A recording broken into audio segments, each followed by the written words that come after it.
Vais ter que cortar esta parte porque nós estamos a fazer umas barulho com as cadeiras. Mas é incrível como fica o barulho. Porquê que eu fico mais pequenino que tu? Porque tu és mais pequeno que eu. Há muita gente que é mais pequenina que eu.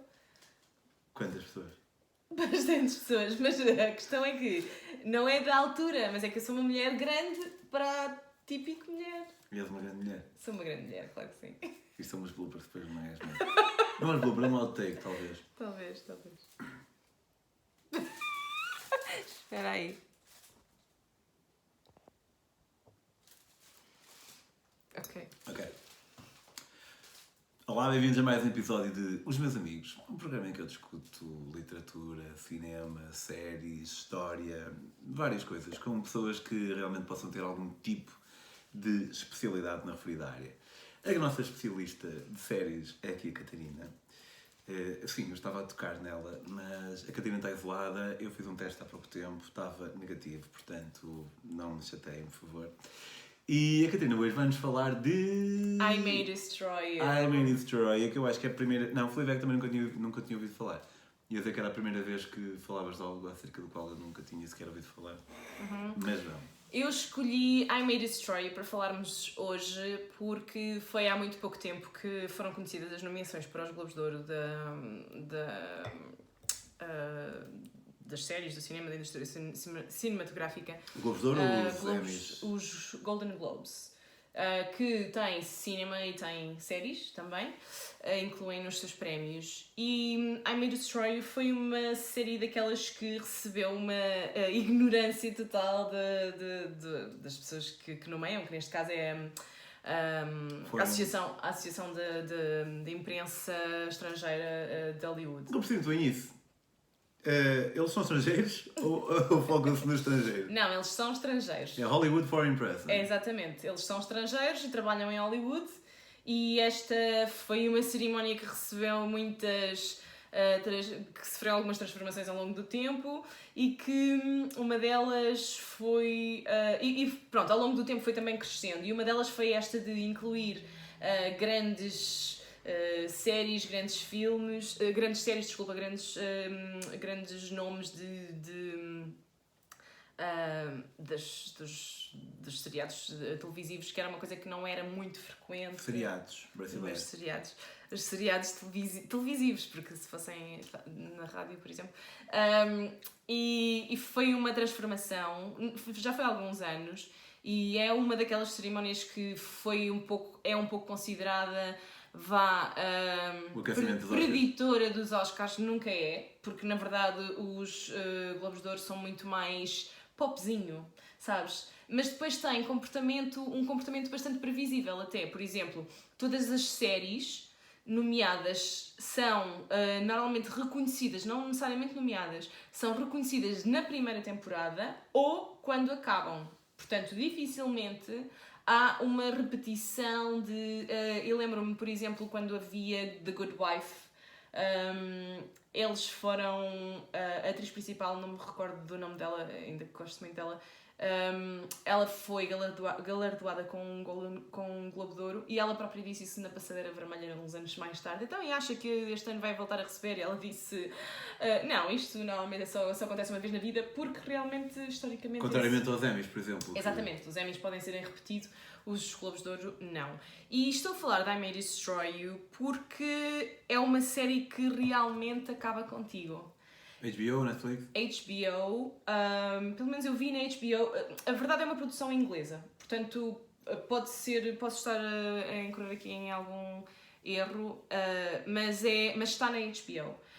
E é uma série que se foca na vida é um pouco autobiográfica e foca a sua atenção na sua personagem principal, que é a atriz Michaela Coel, que escreveu o argumento, que criou a série, mas também está a viver a sua própria história pela segunda vez.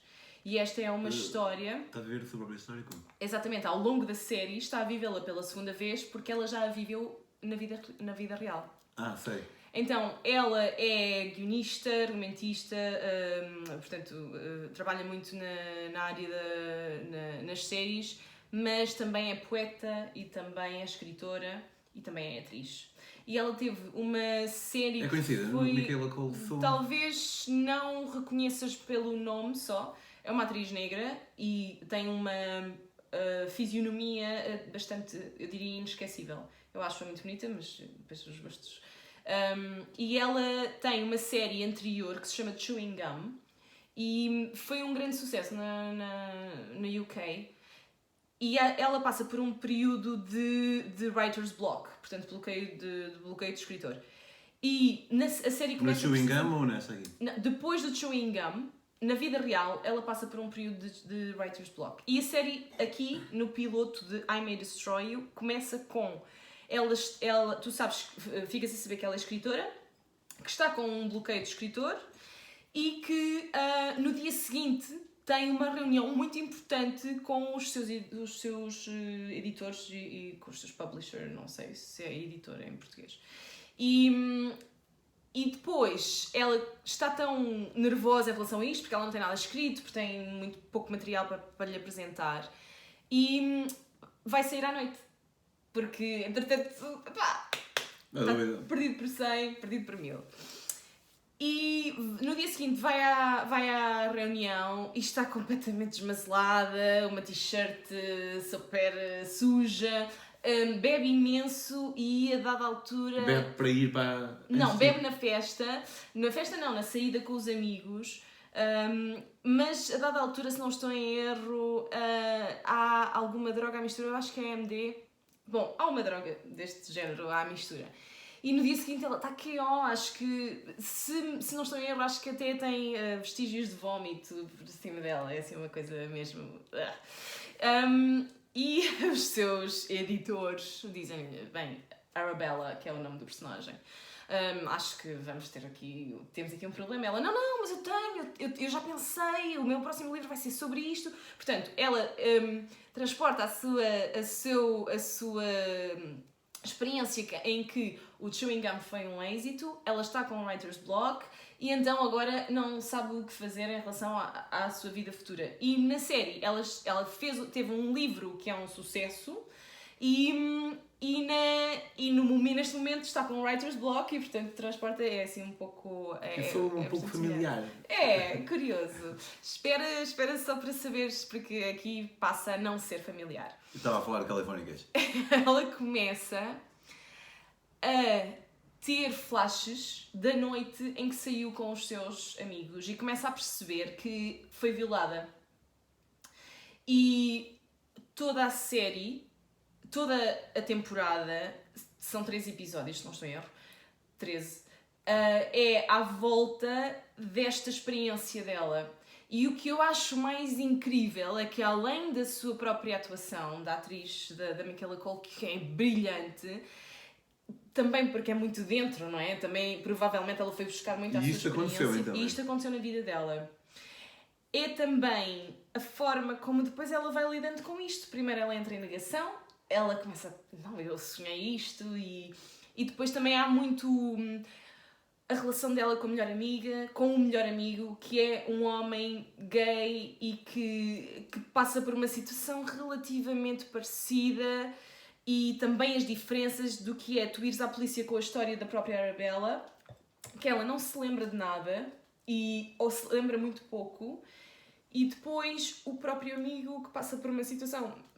Não vou entrar em detalhes porque acho que as pessoas devem mesmo ver a série, mas que tem uma atitude da parte da polícia completamente diferente, que me faz pensar que eu acho que ela queria passar a mensagem que, se calhar há uns anos, uma mulher que tivesse sido violada tinha este tipo de atitude de sobranceria da parte da polícia. Hoje, se calhar, um homem gay que pode ser violado pode ter esta atitude de sobranceria da polícia e uma mulher já não. Eu acho que é um pouco isto que ela também tenta passar na série. É realmente uma série muito pesada no tema, mas tem uma certa leveza no humor, nas alhadas que ela se mete, depois também para perceber o que é que ela vai fazer com este livro que ela prometeu e que não tem. Vai um pouco atrás, põe em causa os sentimentos que ela tem por X ou por Y.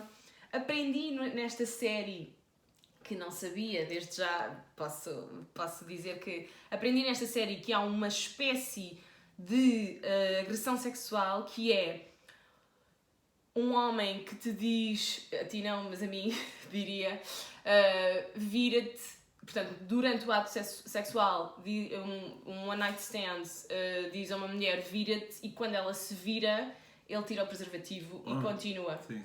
E isto aparentemente é uma cena, eu acho que nunca a vivi e até é na altura em que acontece durante a série, não vou dizer a quem acontece nem como acontece porque acho que se deve ver. Depois há aqui aquela isso é incrível, coisa. né? Sim, e há esta situação dela ir comprar a pílula no dia seguinte sem ter a mínima noção de o que é que aconteceu, porque é que aconteceu, portanto, como se fosse um preservativo que tinha rebentado acidentalmente. E então na verdade a série é um pouco uma visão global do que é a agressão sexual, do que é o consentimento, do que é uma violação, das estratégias que tu podes utilizar para ultrapassar qualquer uma destas situações, ainda que não sejam infalíveis, porque cada um é como é e tem as suas formas de ultrapassar, e é provavelmente um dos últimos episódios, um dos melhores últimos episódios que eu já vi numa temporada e numa série. É algo que vai continuar? Não tenho essa ideia, eu acho que não vai continuar. Tenho muita pena que nem ela tenha sido nomeada nem reconhecida por nada, nem pelo guião, porque... nem pela performance, mas deixa-me dizer-te que há agora uns memes na internet a dizer que this is white privilege, que é a Lily Collins nomeada pelo Emily in Paris, da Netflix, que trata de uma miúda mimada que vai para Paris trabalhar em social media e com as influencers, e é assim uma série um bocadinho bobazinha, já sabes? Viste? Já. E uma série que é tão importante e que trata de uma coisa que acho que é essencial repetir e falar e divulgar. Mas é isso que me surpreende na medida em que nós estamos a viver uma altura sem precedentes em termos de consciencialização de atos abomináveis como violar ou até esse no qual nunca tinha pensado, mas realmente também é muito grave de retirar no positivo. E então, por vezes até acho que o pessoal exagera em agraciar determinado conteúdo por abordar isto, que pode até não ser tão bom quanto outro conteúdo qualquer. E então surpreende que, sendo bom como tu dizes ser, e imagino que a tua opinião seja semelhante à de várias pessoas, imagino que tenha uma boa ocupação no IMDb, por exemplo. Sim. Surpreende-me não ter sido agraciado na medida em que toca precisamente num tema que está nos últimos 4 ou 5 anos bastante em voga. Mas há um motivo para que os prémios são todos muito políticos, mas não só políticos, são em resposta às próprias produtoras. E como tu sabes, Netflix é um monstro neste momento e é campeã de nomeações e acho que nem precisa de se esforçar muito. E não quero dizer esforçar muito para não quero retirar valor a algum conteúdo da Netflix que tem valor, mas tem tanto conteúdo que às vezes cai neste erro do Emily in Paris. É uma série de muito vazia. Os personagens são muito flat, não têm grandes dilemas na vida, é uma série e acho que é um desperdício do talento da Lily Collins, que sinceramente acho que é uma belíssima atriz, mas é assim aquela menina tontinha que vai para Paris e chega a Paris e tem que lidar com franceses. Não, lidar com franceses, quem é? Onde é que isto já se viu? E com todas as vicissitudes que isso traga, ainda por cima com trabalhar com marcas e influencers e gostos no Instagram e talvez por isso também seja uma coisa que passou mais com mais força. Mas, quer dizer, I May Destroy You é realmente um murro no estômago e acho que é daquelas... Porque o título dá para perceber? Sem estragar muito. Uma vez li uma coisa que dizia I May Destroy You, Will Tear You Apart. Eu acho que é isso. Eu acho que é há lá uma parte que suspeito que tenha sido por esse motivo que foi esse o título que ela escolheu. Mas eu acho que é mesmo isso, que é... Tu entras de tal forma naquela situação porque ela continua a viver a vida dela, não é? E tu continuas a vê-la sair com os amigos, e ir almoçar, e ir tomar um pequeno almoço, e não sei o quê, e a sair com os amigos. Então, como é tão forte, talvez seja essa a mensagem da própria autora da série. Quando eu te disser o que se passa, talvez isto dê um golpe muito duro na tua vida e na forma como tu vês o mundo. Ok. Fiquei com vontade de ver, espero que vocês também. Obrigado, Catarina, por mais episódio que se foca aqui. Por acaso, nós vivemos a altura das séries, não é? Nunca houve tantas séries com tanta qualidade. Lembro quando era puto, havia aquela do Michael J. Fox, havia Baywatch. Havia uma que eu adorava, era a Nanny, com a Fran Dresner. Sim, a Fran Dresner, que era a Nanny Fine. Havia Saved by the Bell, que, by the way, teve uma baixa de peso agora 40 e alguns anos, 42 se não estou em erro. E o ator... Saved by the Bell era o Parker Lewis, não é? Não, Saved by the Bell era com um louro, o Mário Lopes, um moreninho e Tu lembras do Parker Lewis? Um totó. Lembro perfeitamente, ele andava sempre de gabardine, era um pouco... Mas não era, eu acho que, não tenho ideia que era Saved by the Bell e Parker Lewis era a mesma coisa. Não. Parker Lewis era um tipo que andava sempre de gabardine, tinha sempre tudo, era muito engraçada. Por acaso, Parker Lewis acho que via em espanhol, a dobrar em espanhol. Saved by the Bell era uma que era um liceu, portanto era um high school, e eram duas miúdas. Recordas-te de um filme que sei lá, saiu há 20 anos, chamado Showgirls? Uma atriz de cabelo encaracolado. Ela era uma das atrizes. Não vi, mas sei. E depois havia 3 homens. E um dos homens, que era o que fazia de totozinho, que quando a série terminou teve muita dificuldade em voltar a encontrar trabalho, provavelmente porque não era assim muito bonito, esteticamente talvez não corresponda aos padrões do que é um ator bonito. Então teve muita dificuldade em encontrar trabalho e dedicou-se à pornografia. De certeza que sabes quem ele é. Entretanto, faleceu há muito pouco tempo com cancro, e eles estão para fazer agora um reboot, e estou assim um pouco curiosa até como é que eles vão recuperar isso. Mas sim, não havia muitas séries. Eu acho que nós vivemos na temporada das séries como vivemos na temporada do cinema, só que dos filmes. Mas a questão daí era de ouro do cinema, até se fala olhando-se para trás. Concordo contigo, mas tu hoje tens acesso ao cinema como tens acesso às séries, como tens acesso ao cinema. Tu hoje não precisas de sair do teu sofá para ver 1000 episódios de uma série que está há 20 anos no ar. Sei lá, imagina. Tu só tens de ter à tua disposição plataformas de streaming, as próprias plataformas dos próprios canais de televisão, e isto dá-te um benefício que tu não tinhas antes, que é este de ter que esperar uma semana pelo episódio, quando eram temporadas mais curtas. Apesar de agora haver séries que saem semanalmente no Netflix. Sim. É raro, mas já me lembro de ter visto. visto. Mas são normalmente produções que não são próprias Netflix, tal como são as da HBO. Se saem uma vez por semana, normalmente não são produções HBO 100%. Como, eu sei que estou sempre a bater na mesma tecla, mas por exemplo Your Honor, que é da Showtime, como não é produção HBO, então sai um episódio por semana. Okay. Acho que é essa a explicação. Isso foi um pequeno bónus nesta conversa. Até para a semana. Tchau, tchau.